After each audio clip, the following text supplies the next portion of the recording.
The beggar's uniform part or ashes of the outer rim, the war had left scars deeper than any blade, etched into the very stars themselves. Where once entire constellations had pulsed with the hum of life, now only drifting husks remained, silent skeletal reminders of empires that had overreached. Among these ruined worlds, where metallic bones jutted from shattered moons and plasma storms howled through broken atmospheres, a man walked alone.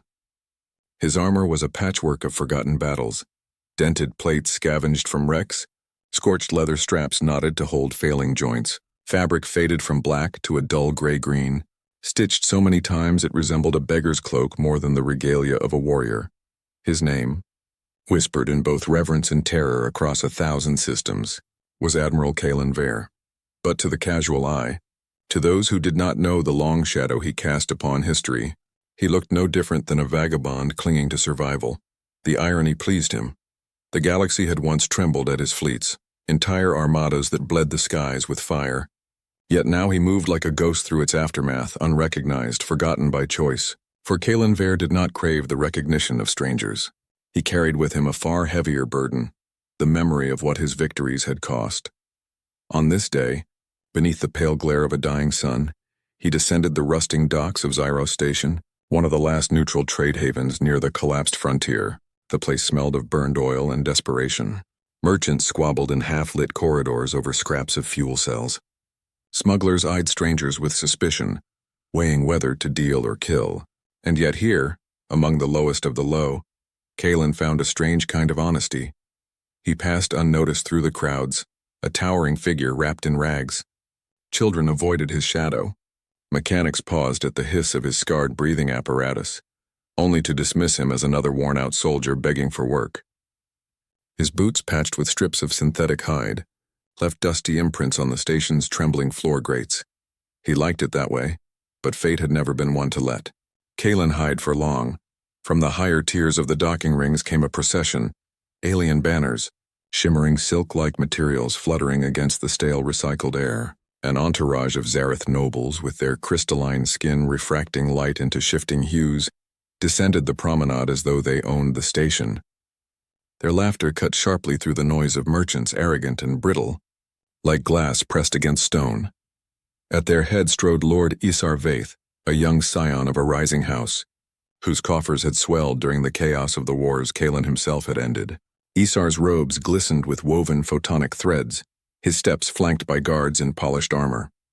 He was a man who had never known true hunger, never smelt the stench of burning flesh in the void, and it was he who saw Kaelen.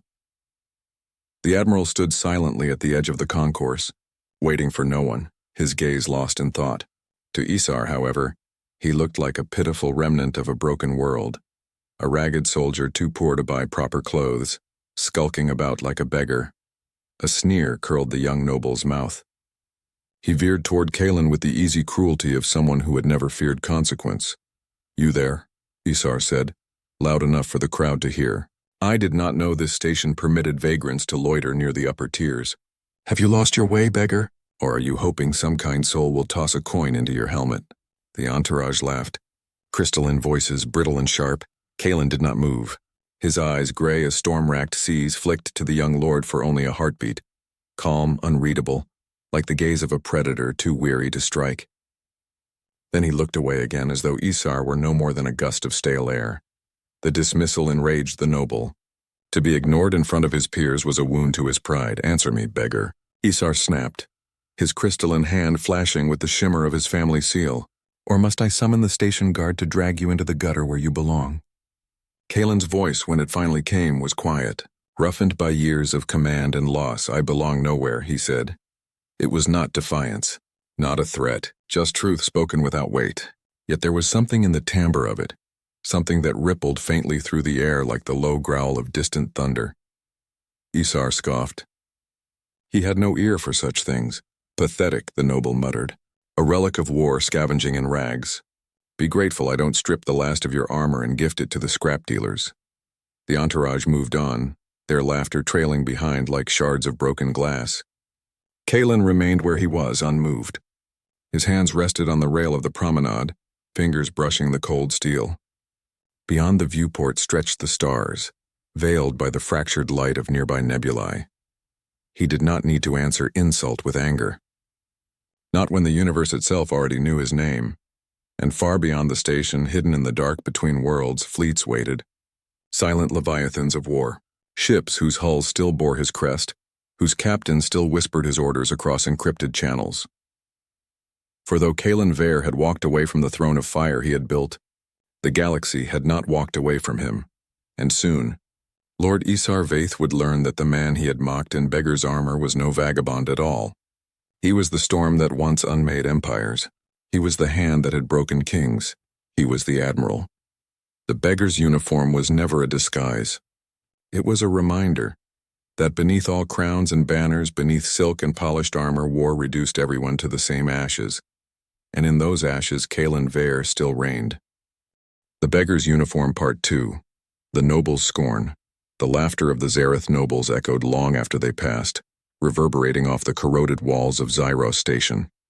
It was a cruel sound, brittle as shards of glass strewn across metal floors meant to sting, to leave unseen cuts on the dignity of their chosen target. Yet Kaelen Veyr stood unmoved, the weight of their mockery vanishing against the vast silence that stretched within him. He had endured worse. Much worse. The promenade's lights flickered, struggling against the station's aging power grid. A shadow fell across the Admiral's patched armor, the faint gleam of stars outlining the worn edges of his gear. Passers-by spared him only the briefest glances, some with pity, some with disdain. To them, he was just another broken soldier adrift in the aftermath of war. But they were wrong. Far beyond, on the dark fringes of uncharted space, thousands of ships floated in silence. They did not advertise their presence, nor did they fly any banners. They simply waited, hidden beneath the static of fractured nebulae and the debris of ruined worlds. For years they had waited, loyal to the one man who had forged them into an unstoppable force. Loyal to him. Kaelen turned from the viewport. The noble's words had stirred no anger in him, but something else lingered, a faint bitterness like ash on the tongue. Not for himself, but for the arrogance of men like Isar Vaith, men who wore their power like jewelry, oblivious to the blood that had bought it. Isar had not fought at the Rim sieges. He had not endured the shriek of collapsing hulls, or watched comrades drift lifeless into the void. No, Isar had grown fat in the safety of his house's vaults while Kaelen's soldiers burned their lives away to keep the galaxy from falling into an abyss, and now this child strutted through the wreckage, mocking those whose sacrifices had paved his golden road. Kaelen left the promenade without a word, moving deeper into the station. The corridors narrowed, ceiling panels missing, wires dangling like exposed veins. The air smelled of rust and ozone. His boots rang hollow against the steel, his shadow long and gaunt in the dim lights. He passed a group of scavenger children clustered around a vent, their faces gaunt, eyes bright with suspicion. One of them, a boy with grease-stained fingers, stared openly at Kaelen's armor, not with derision but recognition. The boy whispered something to his companions, and for a moment their eyes widened with something like awe. Kaelen's pace did not falter. But deep inside, a flicker of warmth stirred. The young remembered. The lost remembered. It was the nobles who had forgotten. Meanwhile, Lord Isar Vaith reveled in his own performance. He had humiliated the beggar in front of his peers, and their laughter had fed his pride like a drug. The crystalline sheen of his skin pulsed faintly, refracting colors that mirrored his satisfaction. His entourage surrounded him as they ascended to the upper lounge of the docking tier, a place reserved for those of wealth and title. There, within a chamber lined with holographic tapestries, they reclined on couches woven from synth silk. The servants poured luminescent nectar into crystal flutes, the liquid glowing faintly under the light. Isar raised his glass, his smirk widening. "Did you see him?" he said, his voice sharp with derision. "That ragged phantom, clutching to scraps of armor as if it were treasure. Such creatures should be swept into the gutters. This station reeks of their kind." The nobles laughed again, eager to echo their leader's disdain. Yet among them sat an elder Zareth, silent, her crystalline skin dulled by age. She did not laugh. Her eyes, faceted and clear, remained fixed on Isar. "Young lord," she said at last, her voice brittle but edged with steel. "You mock too easily," Isar frowned. "And you caution too quickly, Lady Mareth. What have I to fear from a beggar in rags? The elder's gaze drifted toward the stars visible through the lounge's panoramic windows. Her voice lowered, though every noble present heard. Because some rags are not worn for poverty. They are worn for memory. And some men do not need silks or banners to command armies. The room fell into a brief silence, her words lingering like smoke. Isar scoffed and raised his glass again, brushing aside her warning. Back in the underlevels, Kaelen reached the docking bays. The place was a cavern of shadows and flickering lights, filled with the guttural hum of engines and the stench of fuel. Rusted freighters slumbered on their pads, surrounded by crews haggling over manifests. Kaelen moved toward a small corner, where a vessel lay cloaked in anonymity, a corvette scarred from battle, its insignia scraped away, its hull patched with mismatched plates. To most, it looked like a dying beast. To Kaelen, it was a trusted companion. As he approached, the ship's gangway hissed open.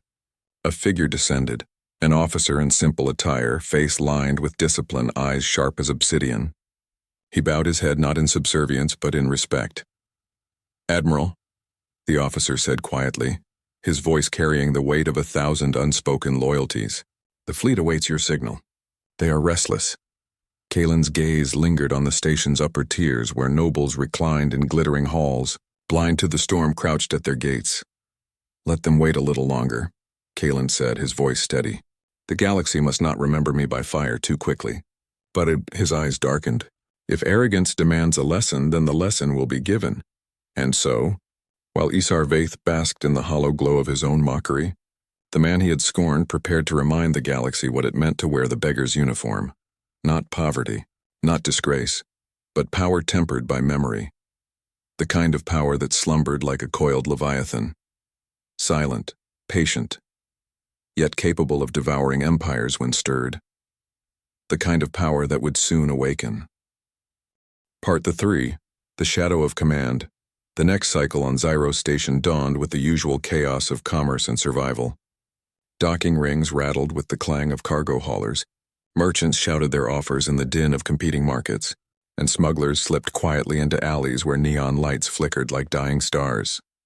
In the center of it all, the Grand Exchange Hall blazed with activity. It was a cathedral of trade, vast, dome-like, with towering support beams etched in alien scripts from empires long dead. Hollow banners projected markets across the galaxy, their colors bleeding across the smoke-filled air. Here, nobles flaunted their wealth and captains bartered for contracts, each transaction tinged with desperation. Lord Isar Veyr thrived in such places, draped in glimmering robes, crystalline skin refracting the neon light. He moved among merchants like a predator savoring its kill. His entourage trailed behind, eager to bask in the glow of his arrogance.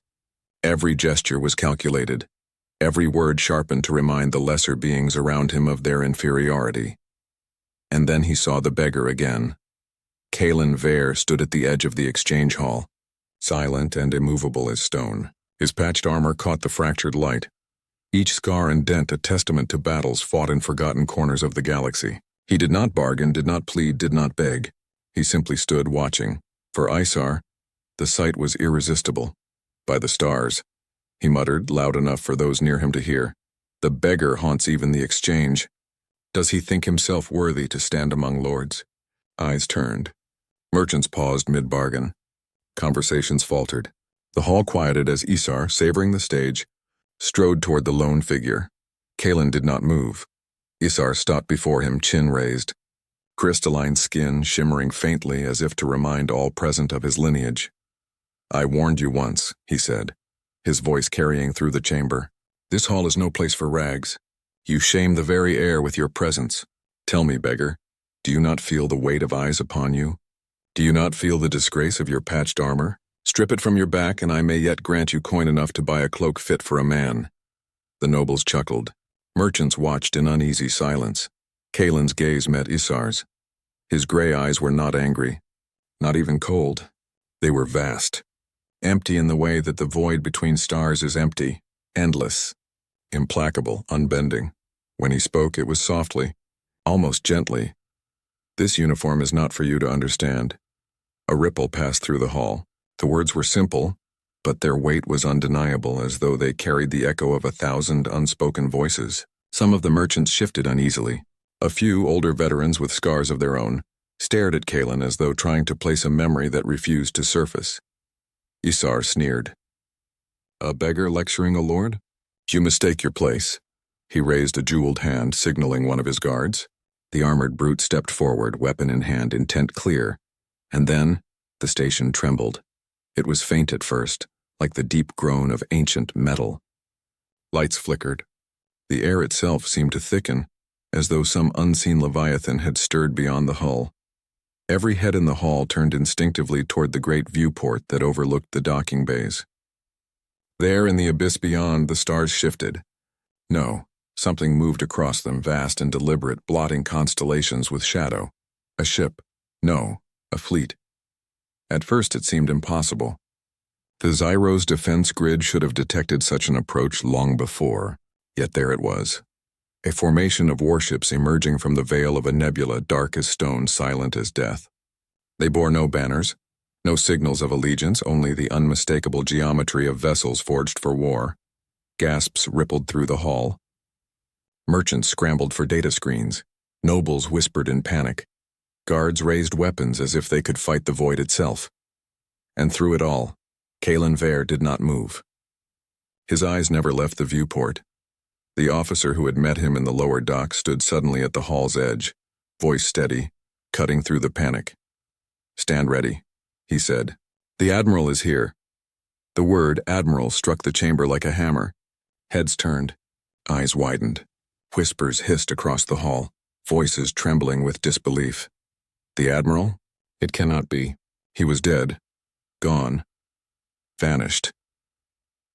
Kaelen stepped forward at last, the beggar's uniform catching the cold starlight filtering through the viewport. He stood tall, unshaken, as though the weight of the fleet outside were simply an extension of himself. In that moment, the illusion shattered. The rags, the patched armor, the silence, all of it was revealed for what it truly was. Not weakness, but memory. Not poverty, but restraint. Isar Veyth's face drained of color, the crystalline hues of his skin paling to a sickly translucence. He stumbled back a step, suddenly very small before the figure he had mocked. The beggar was no beggar. He was the storm. And the fleet outside, the silent leviathans blotting out the stars, bowed only to him. In the hush that followed, no one dared laugh. No one dared breathe too loudly. The exchange hall trembled under the revelation, and Isar Veyth, who only moments before had strutted like a king, felt the ground of his entire world shift beneath him, for he had not just insulted a wanderer in rags. He had spat upon Admiral Kaelen Veyr, the most feared commander in living memory, and now he would learn the cost of arrogance. Part 4, The Bow of Titans, the exchange hall quivered under the weight of silence. For one eternal breath, all that existed was the sight beyond the viewport. Titanic shapes gliding into view, their armored hulls glistening with the pale light of distant stars. These were not scavenger fleets, not the fractured remnants of pirates or smugglers. These were warships. Sleek, vast, and disciplined in their formation, they moved with a unity that spoke of a commander's hand. One mind guiding many. Merchants clutched their ledgers as if they were shields. Nobles stiffened, crystal-skinned and trembling, their eyes darting to the beggar who stood motionless at the center of it all. Kaelen Veyr. The name drifted through the chamber like smoke. Whispered by veterans, gasped by merchants, hissed by nobles, each syllable carried a weight of legend, as if speaking it too loudly might draw the Admiral's gaze upon them. Isar Veyth staggered back, his crystalline hues flickering wildly like a flame about to die. "No, impossible," he muttered, his voice thin, brittle. The Admiral vanished. They said he was dead. They said, but the stars themselves disagreed. As if on cue, the lead warship shifted. Slowly, deliberately, its colossal frame rotated until its bow faced Zyro station. Then it lowered, dipping in a motion so precise it could not have been coincidence. It was a bow, and the others followed. One by one, the leviathans bent their towering hulls, lowering themselves toward the station in unison. The void bloomed with synchronized movement. An entire armada saluting not a planet, not a throne, not a fleet commander perched in silks and banners, but a single man, standing in patched armor that resembled a beggar's garb. Kaelen did not raise his hand. He did not speak. He simply stood, and that was enough. The hall erupted in a storm of whispers. By the stars, they kneeled to him. Not a beggar. Never a beggar. It's the Admiral. Kaelen Veyr lives. Isar's entourage crumbled, their laughter silenced, replaced by wide-eyed fear. Their jeweled ornaments clinked as they clutched at one another like frightened children. Isar himself shook, his voice cracking. No, this is madness. A trick. He turned, his eyes locking on Kaelen. You dare mock me with this charade? But Kaelen's silence was heavier than any insult. His storm-gray eyes held Isar as firmly as the void holds stars, unblinking, patient, inescapable.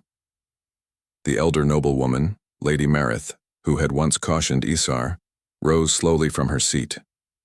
Her crystalline skin reflected the starlight, not in shifting hues of arrogance, but in the steady glow of understanding. She bowed her head, low and deliberate, toward Kaelen. One by one, others followed. Some bowed from reverence, some from fear, some because they remembered what happened to those who did not. Only Isar remained rigid, trembling in his defiance. His pride fought against the terror seizing his veins. You're nothing but a relic, he spat, though his voice quavered. A ghost wrapped in rags. The wars are over! The galaxy no longer bends to tyrants. At that, Kaelen finally moved. He stepped forward. Each footfall was measured, the sound of his boots echoing like drums of war against the hall's metal floor. The nobles shrank back as though the shadow of death itself was advancing. Kaelen stopped mere steps from Isar. His patched armor bore the marks of countless battles, yet in that moment, it looked more regal than any robe of silk. His voice, when it came, was low and resonant, carrying the gravity of command. I never asked the galaxy to bend, he said. It bowed because it remembered what waits when pride blinds men. Isar flinched as though struck. Kaelen turned his gaze from the trembling noble to the viewport, where his fleet still bowed in silent salute. For years they had waited. For years they had watched. Now their patience was breaking, stirred by arrogance too loud to ignore. He did not raise his voice, but his words rolled across the hall with the inevitability of thunder. Stand down, Kaelen said. Not to Isar, not to the nobles, but to the titans in orbit. As one, the ships obeyed. They rose smoothly, returning to their formation. A wall of shadow and steel stretched across the stars. The display of control was more terrifying than the bow had been, for it showed the truth. This man in rags commanded not through chains or titles, but through loyalty forged in the crucible of fire. The hall fell to its knees. And Isar Veyr, who had mocked the beggar, stood shaking, his arrogance shattered. In the silence that followed, Kaelen turned from the viewport. His eyes swept across the nobles, the merchants, the frightened guards. And though his voice was calm, it carried the weight of a verdict. Power is not silk. It is not crystal. It is not the echo of wealth. He lifted a hand, brushing the scarred edge of his armor. It is memory. It is sacrifice. It is the will of those who bend the stars themselves. He looked once more at Isar, who could no longer meet his gaze. Remember that, child of privilege, for the galaxy does not forgive arrogance. It devours it. The beggar's uniform no longer seemed ragged. It was a crown woven from scars. And in that moment, every soul in the exchange hall understood. Admiral Kaelen Veyr had returned, and the galaxy would never be the same. Part V. Whispers. Across the stars, the exchange hall remained on its knees long after the fleet had risen back into its watchful formation. The nobles and merchants trembled in silence, as though afraid the admiral's shadow might stretch further should they breathe too loudly. Even the air itself seemed denser, laden with the gravity of revelation. Only Isar Veyr still stood, his crystalline skin pulsing erratically, colors fractured by fear. He clutched at his jeweled robes as though they could shield him from the truth staring back at him. Kaelen did not strike him down. That was the cruelest blow of all. The admiral merely turned, his patched armor whispering with each movement, and began to walk from the hall. The nobles parted before him in silence, bowing their heads or averting their eyes. Each step he took was heavy with finality, as though he was not walking through the exchange but through the pages of history itself. Isar watched him go, breath coming shallow and quick. To be destroyed by the admiral's hand would have been almost honorable, but to be left standing, humiliated, unworthy of notice, was a wound pride could not conceal. When Kaelen disappeared into the corridors of Zyro Station, the hall erupted, not with laughter but with whispers. "Did you see?" The fleet bowed. "He lives?" "By the stars, Kaelen Veyr lives. Armies still follow him. Whole armadas." Panic spread like wildfire. The nobles clustered together in frantic knots, their jeweled fingers trembling as they activated comm rings and whispered into encrypted channels. Merchants haggled not for goods but for safe passage away from the station, fearing what storms might break over it now that the Admiral had returned. And above them all, Lady Marith watched in silence, her eyes reflecting the starlight with calm understanding. She had warned Isar. She had seen the danger of mocking scars, of dismissing rags. Now the proof loomed larger than any palace. She turned to Isar, who still trembled, his arrogance shattered. "Do you understand now, child?" she said softly. The beggar's uniform was never shame. It was truth. And you spat upon it. Isar did not answer. His jaw clenched, his crystalline hues flickering like dying embers. But in his silence, a seed of hatred took root. Far from the hall, in the quieter, shadowed decks of Zyro Station, Kaelen walked alone. The officer who had met him at the corvette followed at a respectful distance, his presence steady, unintrusive. "They know now," the officer said quietly. Kaelen did not slow. They were always going to know. And when word spreads, Kaelen's eyes, gray and storm-racked, flicked toward a viewport. The fleet hung in formation, waiting in the void. Not threatening, not attacking, simply waiting.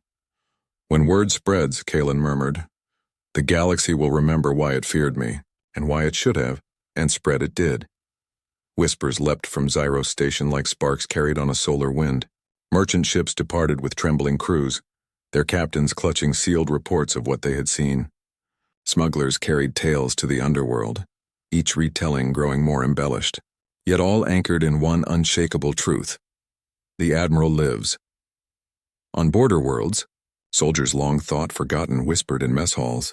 On noble courts, crystalline lords shivered behind jeweled veils, recalling debts unpaid from wars Kaelen had won. On pirate ships and rebel bases, the name ignited old legends, of the commander who had bent fleets like reeds and carved empires into dust.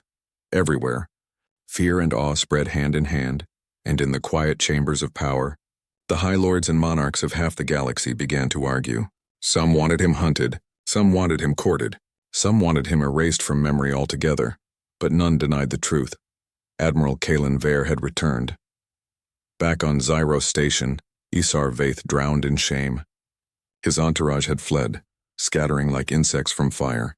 Only the memory of their laughter remained, laughter that now burned against him, for all who had heard it had also seen the fleet bow to the man he mocked. He replayed the scene over and over in his mind. The beggar's silence, the thunder of the fleet, the nobles dropping to their knees. Each replay twisted deeper, transforming humiliation into obsession. "No," Isar muttered to himself in his private chambers, pacing like a trapped predator. "He is not invincible. He is not immortal. He is flesh and blood." His crystalline skin flickered violently, jagged hues of red and black pulsing across its surface. His pride demanded retribution. And pride, Isar told himself, would find a way. Meanwhile, Kaelen stood in the shadowed hangar where his corvette rested. He placed one scarred hand upon its patched hull, feeling the thrum of its engines like a heartbeat. He closed his eyes. For a moment, the faces of the fallen drifted through his mind. Men and women who had followed him into fire and never returned. He wore their memory as much as he wore the patched armor. That was the true beggar's uniform. Not cloth, not rags, but the weight of sacrifice. Behind him, the officer spoke again. "The galaxy is restless, Admiral. If you command it, the fleet will rise. They still look to you." Kaelen's eyes opened, storm-gray and unyielding. "They look to me because they remember. But memory is not conquest. Not yet." He turned toward the stars where his fleet waited in silence. "Let them whisper. Let the nobles tremble. I will not draw the blade unless I must. But if I must," his jaw tightened, "then they will remember why empires fear the beggar's uniform." Part 6. The Silence Before Thunder. The days that followed were unlike anything Lord Elthar had known. He had grown up among silken courts where every sound was muffled by velvet, and every movement rehearsed to perfection. Now he walked among corridors where boots rang against metal, where the air tasted of oil and ozone, where the very walls vibrated faintly as though they were alive, breathing with restrained violence. The Resolute was no palace. It was not adorned with gold or gemstones, nor was it shaped with delicate architecture to impress neighboring nobles. It was forged for war. Angled steel, reinforced shields, 100 turrets like silent guardians, and a bridge that loomed with a presence both regal and severe. It was not beautiful, but it was magnificent in the way a storm is magnificent.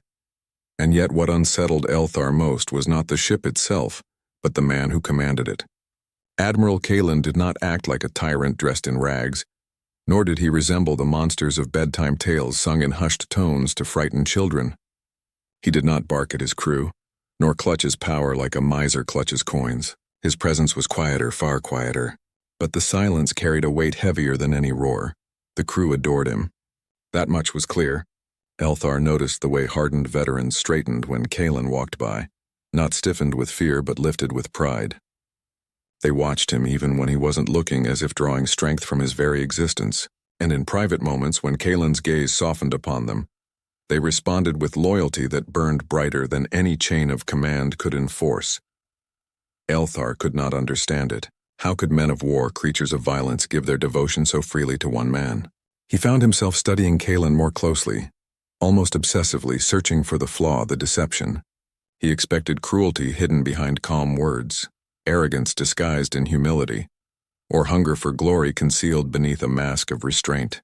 But the more he looked, the less he saw of those things, and the more he saw something altogether different. One evening, Elthar was on the observation deck when Kaelen joined him. The Admiral wore no cape, no jewels, no polished armor, only the patched, tattered uniform that had so deceived Elthar on their first encounter. The stars spilled across the viewport in endless rivers of fire, their glow catching faintly on the stitching of Kaelen's worn sleeve. "Do you know why I keep it?" Kaelen asked, as if reading the noble's thoughts. His voice was quiet, almost conversational, yet it carried the gravity of something much larger. Elthar swallowed, unwilling to answer, yet unable to look away. "It was the uniform I wore at the Battle of Arathis," Kaelen continued, his eyes fixed on the stars. "We were outnumbered 20-1. No one expected us to live, let alone win. Half my fleet was destroyed before the battle even reached its height. The men who remained fought with nothing left but desperation. My armor was shattered, my uniform torn. I had no rank left to display, no crown of laurels upon my head. Only scraps. But in those scraps they saw something that mattered." His hand brushed the stitched fabric gently, almost reverently. "They saw me stand, and they stood too, not because of the cloth, but because even in rags I would not fall. We won that day, not because we were stronger, but because none of us chose to surrender." Silence followed. Only the hum of the engines filled the void between them. Elthar's throat tightened. He wanted to scoff, to call it romanticized nonsense. But deep within something shifted.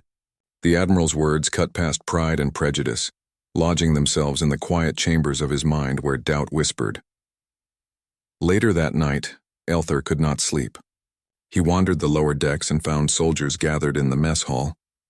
There was laughter, stories, the clinking of tin mugs against steel tables.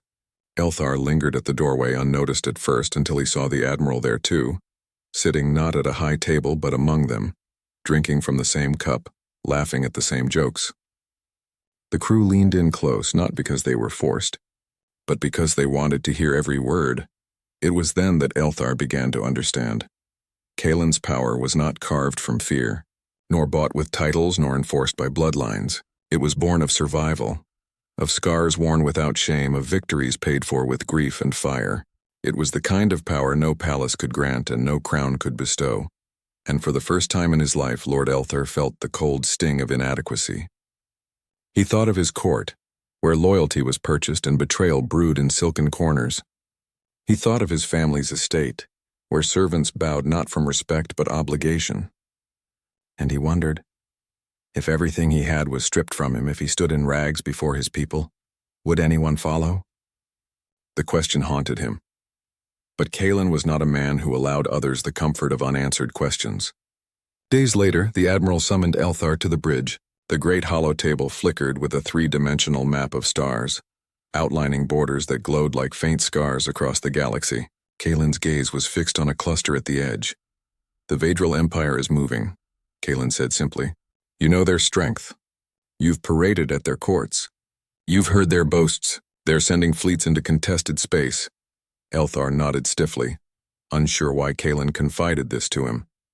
"I will intercept them," Kaelen continued. "But I need to know something from you, Lord Elthar. Not about them.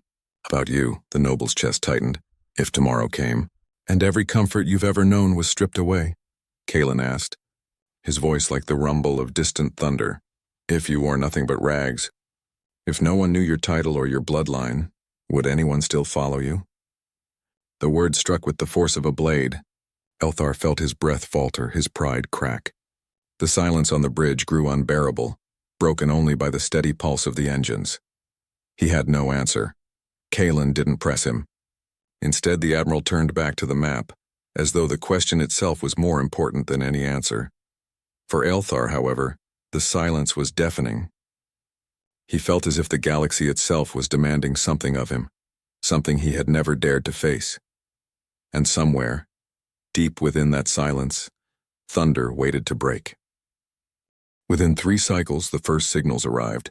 A lattice of coded transmissions, intercepted and decrypted, spoke of a fleet advancing along the Vedril border. It was no patrol, no ceremonial display of strength. This was an invasion force cutting through contested space with the precision of a blade. Lord Elthar stood on the Resolute's bridge when the warnings poured in.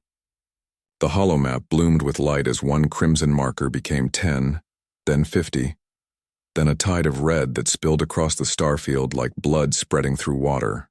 Their numbers dwarfed anything Kaelen's fleet could muster. The crew did not flinch. They moved with calm urgency, as if they had expected this storm all along. Orders passed like breath, fluid and unbroken, their hands guiding instruments with the surety of men who had lived 1,000 battles together. And there, at the heart of it, was Kaelen. He stood not in the shadows of grandeur but in the steady light of resolve. His patched uniform clung to his frame as if bound there by destiny, a tattered banner among polished steel. "Signal the fleet," he said. His voice was low, but it carried across the bridge like a drumbeat. "Formation Ember 3. We strike before they expect us." Elthar could scarcely believe what he heard. Strike against this tide? The Vedril Armada was a mountain, and Kaelen commanded but a river in its shadow. Logic screamed retreat, diplomacy, delay, anything but this. Yet no one questioned. No one hesitated. They moved with the certainty of soldiers who had seen their admiral perform miracles before. The noble's stomach tightened. He realized he was about to witness something that would etch itself into history, or obliterate them all. The Resolute trembled as its engines surged. One by one, the fleet's warships aligned in tight formation, their hulls glinting against the starlight like a wall of tempered steel. The void before them was endless, yet Elthar felt the weight of destiny pressing close, as though the universe itself leaned in to watch. When the first clash came, it was like the heavens shattering. The Vedril vanguard entered firing range, their beams lashing out in long searing arcs that carved fire across the void. But Kaelen was already moving. His fleet scattered, weaving between bolts of plasma with impossible precision. Counterfire erupted, disciplined, concentrated, a chorus of thunder that struck at weak points with uncanny accuracy. The Resolute roared. Its main guns spat streams of energy that tore through the lead Vedril cruiser, splitting its hull in a blossom of fire. The explosion rippled across the formation, scattering ships into disarray, and in that moment Elthar saw it. Kaelen was not merely commanding, he was orchestrating. Each ship moved like a note in some great symphony, rising and falling, surging and retreating, all in harmony with the Admiral's unspoken rhythm. His orders were few, his gestures subtle, but the fleet responded as though bound to him by more than wires and code. It was as if they shared his very breath. The Vedril pressed harder, unleashing waves of fighters like locusts, blotting out the stars. Kaelen countered with feints that lured them into traps, ships feigning weakness only to turn and strike when surrounded. Where chaos should have ruled, Kaelen wove order. Where defeat seemed certain, he found the narrow path to survival. Elthar gripped the railing, his heart pounding. The fire reflected in his eyes was not just from weapons, it was from awe. He had seen battles before, from balconies of safety in courts where wars were spectacles told through reports and holoscreens. But this was war's raw heartbeat, terrible and beautiful, and the man at its center wore rags. The hours stretched into eternity. Ships burned, debris floated like gravestones across the void. Screams of dying men echoed through the comms. Yet Kaelen never faltered. His silence, his steadiness, was a beacon in the storm. At last, when the Vedral flank began to waver, Kaelen spoke again. Now. It was a single word, yet it detonated across the fleet like a war cry. The ship surged forward as one, a final coordinated strike that split the enemy formation. The Vedral retreated, their numbers still vast, but their momentum shattered. What had begun as certain conquest ended as a fractured withdrawal. Victory. The bridge erupted in controlled exultation. Fists struck consoles, voices rose, not in chaos but in fierce relief. Men and women who had gambled their lives on one man's judgment now bore the light of triumph in their eyes. Elthar could not move. His legs trembled, his breath shallow. He looked at Kaelen, who stood amid the storm's aftermath with quiet composure, as if he had done nothing extraordinary at all. Only then did Elthar realize the truth. This man, this beggar, this ragged warrior, did not command fleets because of title or crown or inheritance. He commanded because when the universe turned to fire, he remained unburned. And men would rather die at his side than live beneath another's shadow. The noble felt something stir within him, something he had not known since childhood. Not fear, not envy, something far more dangerous. Respect. And in that respect, a seed was planted that would grow into something he could not yet name. Echoes across the stars. The battle's fire faded, but its echoes spread faster than light. Reports spilled across the void like sparks leaping from a dying flame, each retelling more fevered than the last. Couriers, merchants, spies all carried the tale. A ragged admiral, clothed in patched armor, shattered the advance of the Vedral war machine with a fleet half its size. In the high courts of alien dynasties, the news landed like thunder. Some laughed at first, surely an exaggeration, a soldier's boast swollen by fear. But when the Vedral themselves confirmed their setback, silence fell. Silence and unease. For the noble houses of Elthar's world, the story stung deepest. The name Kaelen had always been spoken with a mixture of dread and myth, but now myth became something sharper. A whisper turned into a rallying cry. And Elthar, who had once spat upon the admiral's ragged uniform, now stood in the center of a storm he could not control. On the Resolute, life pressed forward. Engineers welded fresh plates over wounded hulls. Medics wrapped broken limbs. Gunners reloaded their turrets with a calm, mechanical precision. Yet beneath that routine lay a current of fierce pride. They had faced the unthinkable and lived. They had followed their admiral into fire and emerged not as survivors but as victors. Elthar felt the shift in the air wherever he walked. Soldiers who once eyed him with cold suspicion now offered nods of acknowledgement. Some even spoke to him briefly, but without the disdain they had shown before. He was not one of them, not yet, but he had stood beside them long enough to share in the resonance of their triumph. But pride was not the only thing growing. Tension coiled in every corner of the ship. For every whisper of victory there was another, quieter, darker. The Vedral had been wounded, not broken, and predators did not forgive wounds. Kaelen seemed to carry that weight with unnerving calm. He spent hours in the war room, reviewing projections, studying enemy formations, plotting movements across stars with the patience of a sculptor carving stone. Elthar often lingered nearby, drawn against his will to the man who had shattered everything he thought he knew about power. One night, the noble spoke without meaning to. You humiliated them. Kaelen did not look up from the map. No, I stopped them, Elthar frowned. Is there a difference? Yes. Kaelen's tone was quiet but firm. Humiliation breeds vengeance. Defense buys time. He finally lifted his gaze, and in his eyes Elthar saw not pride, not glory, but weariness. They will return, stronger, and when they do, this galaxy will learn what vengeance truly looks like. The words chilled Elthar more than the battle itself. Days later, the warning came. The Vedral were assembling again, Not a fleet this time, but an armada.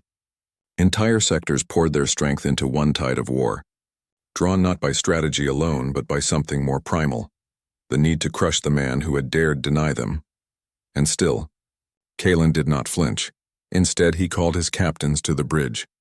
They arrived in silence, veterans with eyes like steel, men and women who had seen more death than most civilizations could imagine. They saluted not with ceremony, but with conviction, each one bound to the Admiral by threads Elthar could now almost see.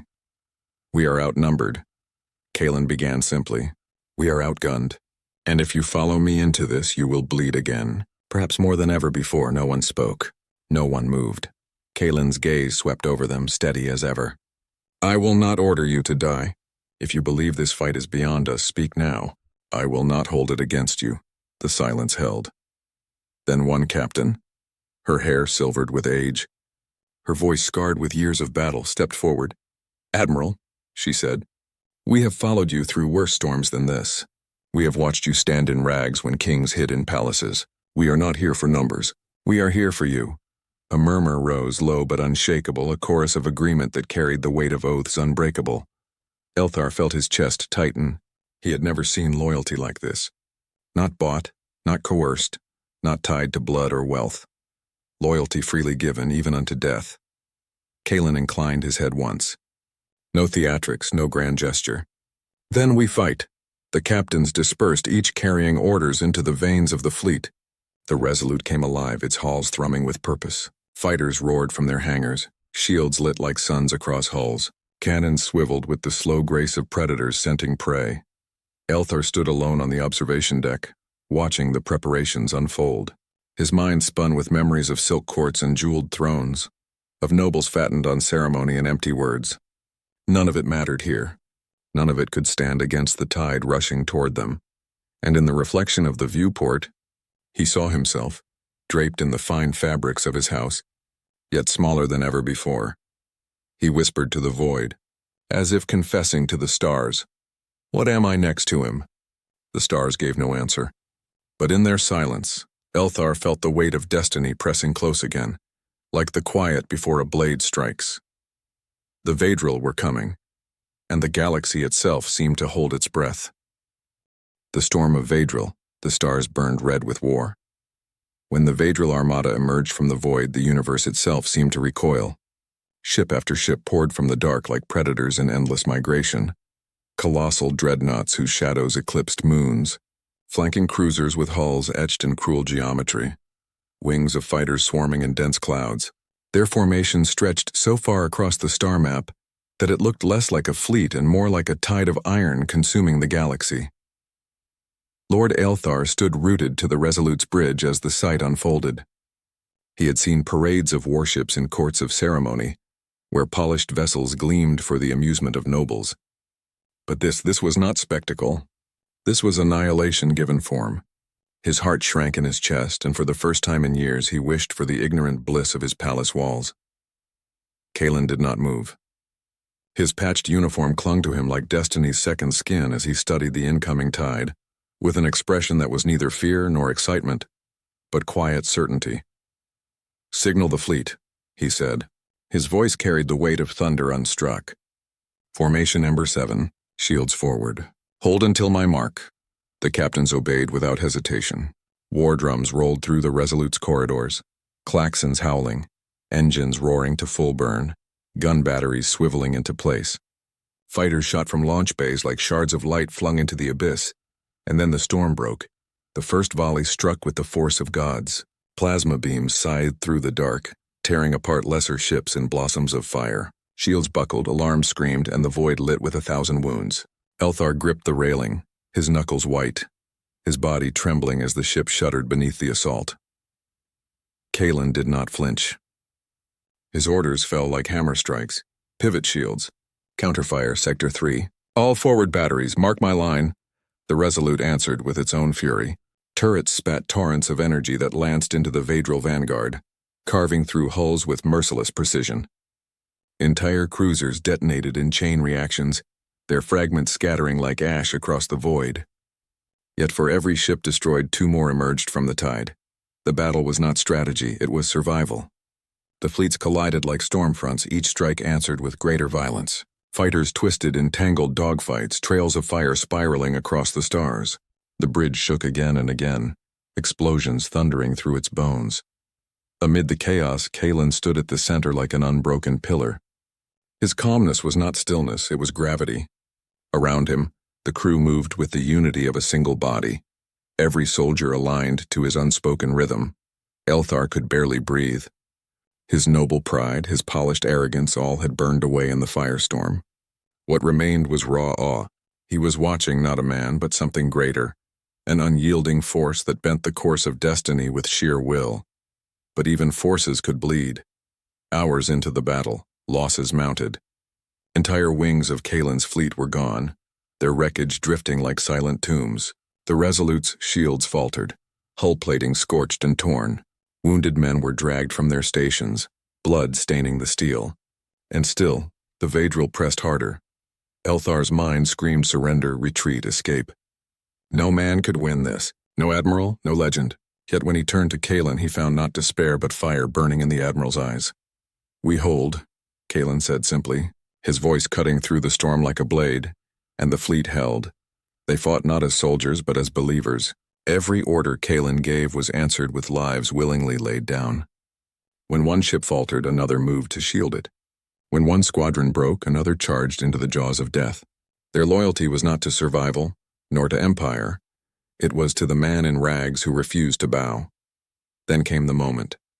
The Vedril, emboldened by numbers, drove their dreadnoughts forward, massive engines thundering, cannons glowing like suns preparing to detonate. It was the killing blow. The strike meant to end the legend once and for all. Kaelen's hand lifted. Now. The word detonated across the comms. Ships broke formation, splitting in sudden precision, luring the dreadnoughts deeper into a narrowing corridor.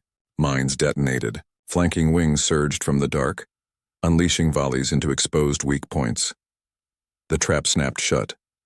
The lead dreadnought cracked open in a roar of flame, its destruction ripping shockwaves through its companions. The Vedril advance stalled, momentum faltering. In that hesitation, Kaelen struck again, his fleet pivoting with ruthless grace to carve into their flanks. For a heartbeat, the tide turned, the bridge roared with defiance, soldiers crying out in the ecstasy of impossible survival. But Elthar did not cheer. His eyes were fixed on Kaelen, who stood unmoved amid the storm, his ragged uniform lit by the fire of burning worlds. In that instant, Elthar understood the truth he had resisted for so long. Power was not crowns, nor courts, nor bloodlines. Power was standing unbroken when the universe tried to crush you. Power was rags turned into banners, scars worn as medals, silence heavier than any throne. And Admiral Kaelen, once mistaken for a beggar, was the embodiment of that power. The storm was not over. The Vedril still surged, and the battle raged without promise of end. But Elthar's heart had already surrendered, not to despair, but to revelation. The man he had mocked was not only the most feared admiral alive. He was something far greater, and for the first time Lord Elthar whispered, not in scorn but in reverence, "The beggar wears the crown." The crown of fire. The storm did not relent. For every Vedril ship destroyed, another filled the gap. The void was a graveyard now. Wreckage drifting in silence, torn metal burning in cold starlight, the bodies of the fallen frozen mid-scream as if the universe itself had captured their final defiance. The Resolute trembled with every impact. Fires burned along its lower decks. Life support systems stuttered, stabilizers groaned, and still Kaelen stood at the center of it all, his patched uniform scorched, his face cut by fragments of shrapnel. He looked less like a man than a myth carved from smoke and iron. Lord Elthar had long since abandoned his noble composure. His silken robes were torn from rushing to aid the wounded, his hands smeared with blood not his own. He staggered back to the bridge in time to hear Kaelen's next order. Push forward. Their left flank breaks. The words were madness. The Vedril armada still stretched vast across the void, its dreadnoughts glowing like suns preparing to ignite. To advance was not courage, it was suicide, and yet the fleet obeyed. Like wolves snapping at a giant's heel, Kaelen's ship surged into the enemy's weakness, tearing apart a line of cruisers with merciless precision. Explosions bloomed like fireflowers across the dark. The Vedril faltered, staggered, not defeated but shaken. Elthar's chest pounded with something unfamiliar, something dangerous. Not fear, not despair, but exhilaration. For the first time in his life, he understood why men would follow Kaelen into hell itself. Victory here felt not like survival, but like defiance of the impossible. But the cost was mounting. Whole squadrons were lost in the push. Kaelen's fleet was bleeding dry. Every gain purchased with ships that would never rise again. On the tactical display, the numbers burned a grim truth. They could not hold forever. "Admiral," a voice cried across the bridge. "Shields collapsing on the Resolute. We cannot sustain another volley." Kaelen's gaze flicked to the display. He nodded once, his expression unchanging. "Then we will make this volley our last." He strode to the holotable, his hand brushing across the starfield until it centered on the largest Vadril dreadnought, the heart of their armada, its guns glowing brighter than the rest, its engines radiating the fury of a small sun. "Target their flagship." Gasps rippled across the crew. Even Elthar's breath froze. To strike at the flagship was to challenge not just a fleet but the pride of an empire. It was a crown strike, a blow that would echo across the galaxy. Kaelen's voice cut through the fear. "If they believe us broken, they will chase us until nothing remains. But if we break their crown, they will falter." Fear is the only force greater than numbers. The silence that followed was not hesitation. It was agreement. The crew moved, their hands steady despite the tremors of the dying ship. Weapons aligned, targeting systems locked, and the Resolute prepared to bare its teeth one last time. The dreadnought loomed ahead, its colossal guns turning toward them like the gaze of some ancient god of war. Beams of searing light erupted, slamming into the Resolute's shields. The ship screamed as metal tore and compartments collapsed in bursts of flame. Men and women were dragged into the void, their last cries snuffed out by silence. Still Kaelen stood, his uniform burned, smoke curling from its seams, yet he did not falter. Fire. The Resolute's cannons unleashed everything they had left. Energy lanced across the void, piercing the flagship's shields, striking its core. The first volley staggered it. The second tore through its hull. The third, fired by hands blistered and bloodied, reached the heart of the beast. The dreadnought erupted. The explosion consumed the stars, a crown of fire expanding outward, swallowing ships, scattering fighters, blinding sensors. For a moment, the universe was nothing but light, and in that light the tide of war broke. The Vadril faltered.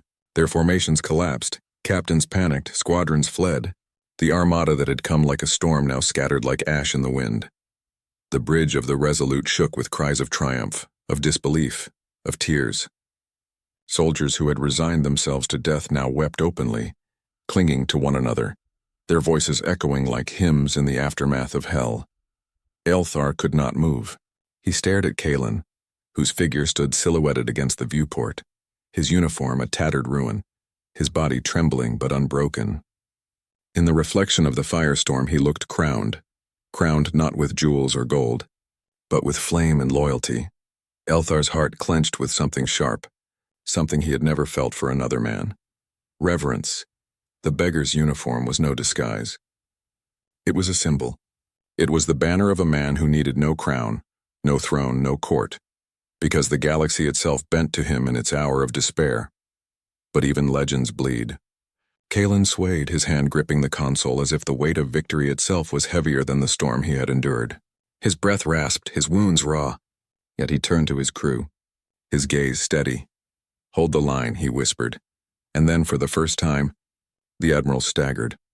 The bridge fell silent as Kaelen collapsed, the firelight still burning behind him, the echoes of his command hanging in the air like a crown that would not fall. The legacy of the beggar's uniform silence followed the storm. The battlefield stretched across the void like a scar, a sea of drifting wreckage, shattered hulls, and frozen corpses orbiting in grim procession. Fires burned still upon the carcasses of ships, their light flickering like candles in a cathedral of ruin.